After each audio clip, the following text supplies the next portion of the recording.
맘만 담아서 배운가.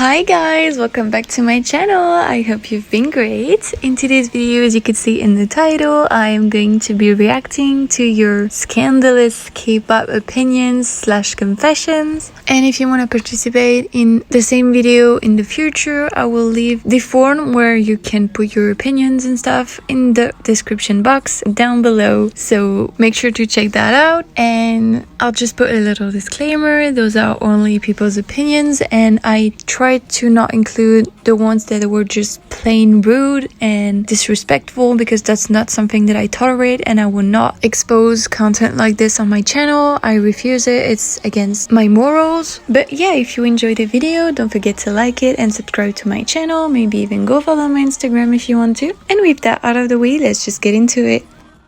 So the very first confession that I got made me laugh a lot. It was, I stream Luna at 2 a.m. This isn't anything special, but I don't have anything to say except for this. Yes, bestie, as you should. The next comment is, okay, so my opinion is that I hate when K-pop stans cover up hate with saying it's my opinion. Like, no, there's a huge difference between complete hating and constructive criticism. They usually say like, oh my god, this song is awful, the idol is ugly, and then cover it up by saying, don't hate me in the comments, this is just my opinion, blah blah blah. Like, if you say something like an idol is ugly, you gotta expect the hate and accept it. I completely agree with this one. You can think to yourself that an idol is ugly or untalented or whatever, but just don't say it out loud on the internet. That's just plain disrespect, and people work hard to get to where they are now, especially idols, and they have already so much pressure on how they look and how they perform. That's just plain rude, and you should not be doing that. Would you like it if somebody was saying that about yourself? Like,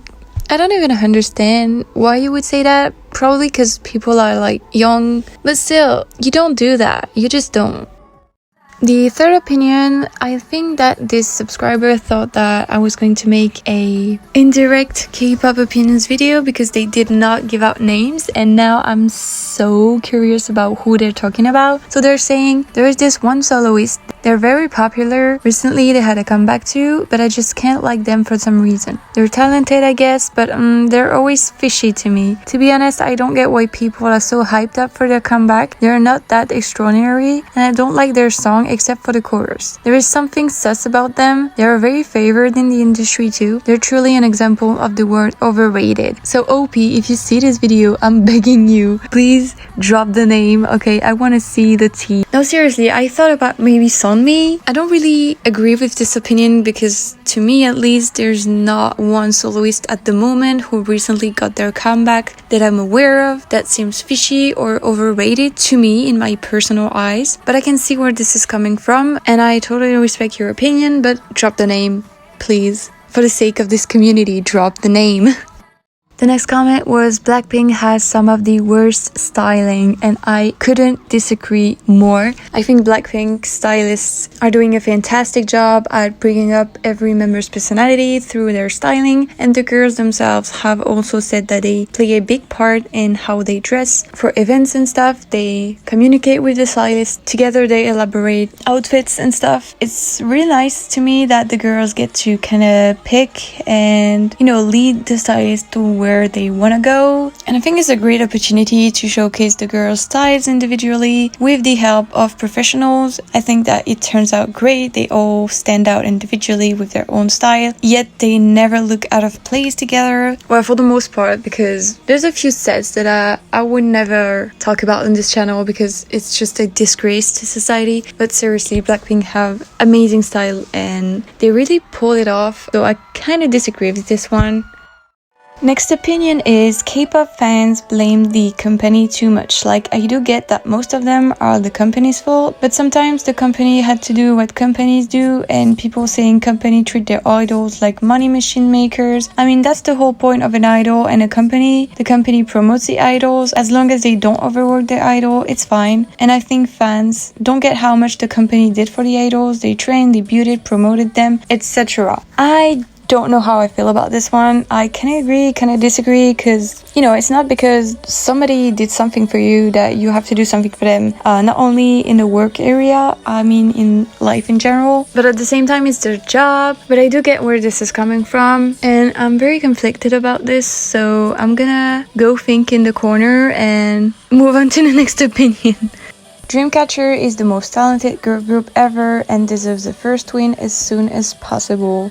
I agree. Of course, Dreamcatcher is one of my favorite girl groups. They're like my third or fourth favorite girl group ever. They're like in my top 3 favorite girl groups ever, and I love them to death. And I wouldn't say they're the most talented girl group ever, because that would mean that they're in competition with some other girl groups, and I don't like that. But they're really, really talented, and yes, I wish Korea would start recognize them and stop ignore them because they're doing something different. And yes, I pray for them to get their first win as soon as possible as well, especially with because this title track is probably one of my favorites by them. It's just crazy good and they really deserve it. They've been through so much. I think everybody's waiting for it at this point.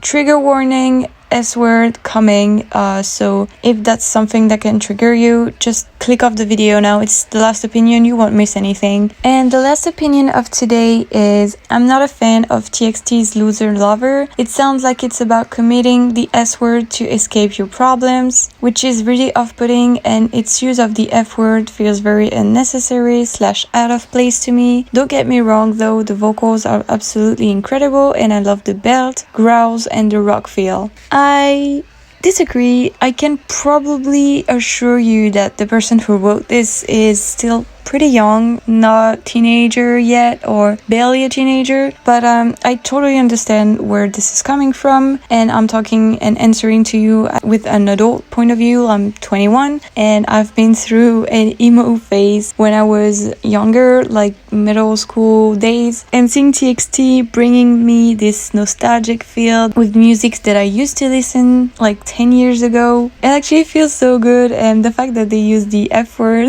honestly, it made me scream. It was very shocking to me because the K-pop industry usually doesn't allow this kind of stuff, especially big companies like Big Hit. So it was very surprising, and honestly, I loved it. It's not my favorite song, but I love the concept, I love the feel, I love the nostalgia that it makes me feel. And I'm not going to comment about the first part of your opinion because I have nothing to say about this and I don't want to trigger anybody, so I'll just end my answer here. So yeah guys, that's the end of the video. If you enjoyed it, don't forget to like it and subscribe to my channel. And if you want to participate in a future video like this, I'll have the form in the description box open for you to fill. I wish you guys a great day and I will see you soon. Bye bye.